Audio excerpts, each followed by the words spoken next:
What happens on the pitch for me, you have Vini Jr., who, when you watch the action itself, his reaction cannot be faked. You can see it. His reaction is an emotional reaction. I don't see any benefit for him to go to the referee and put all this misery on his shoulders. There is absolutely no reason for Vini Jr. to go and do this.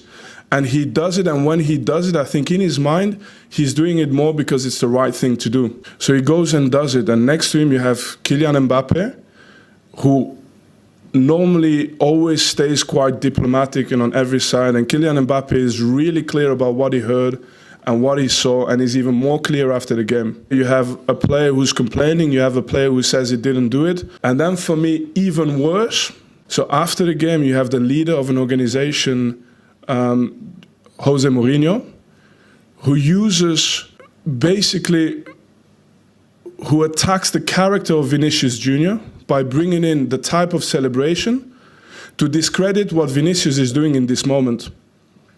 And for me, in terms of leadership, it's a huge mistake. And it's something that we should not accept. So I'm very clear on that. On top of it, he mentions the name of Eusebio. To say that Benfica cannot be racist because the best player in the history of Benfica is Eusebio. You know what black players had to go through in the 1960s? Was he there to travel with Eusebio every away game? When he went to every place in Europe? Probably at the time, because my dad is a black person from the 1960s also who made his way.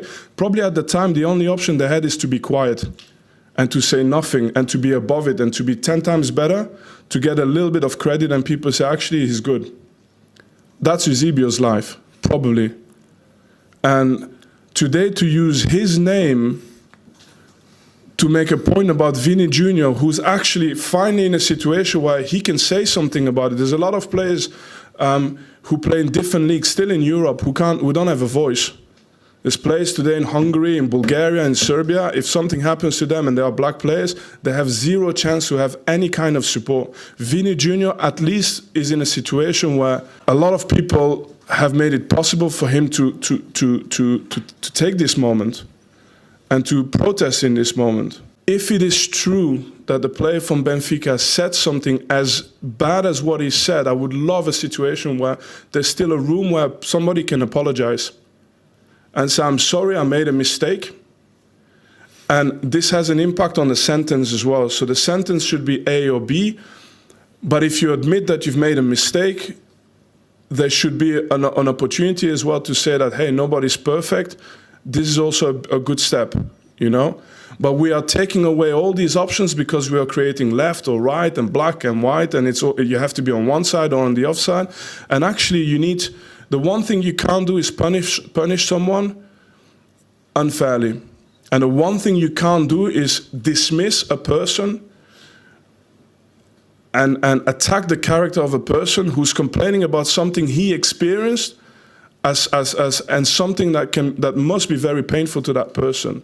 When José Mourinho is doing the knee slide at Old Trafford, when he goes because he attacked the celebration of Vini Jr., when he goes to the fans in the semi-final Inter Milan against Barcelona, and he goes in front of the Barcelona fans and does his celebration, when he plays against Sevilla with AS Roma, and in that moment he's fighting with the referees, and the referees have to go under protection, leave the country under protection after that game.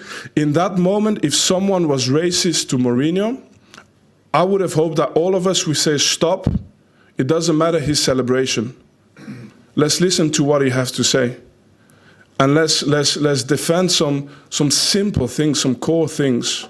I mean, it's happened to Eto'o, to Samuel Eto'o, it's happened to Mario Balotelli so many times. Okay, so it was their celebration as well? Okay, maybe there were some characters with personality. What if it happens to Patrick Vieira? What if it happened to me? My thought about this is, and now I'm going to finish on this because you've opened up something for me here, but I'm going to finish on this.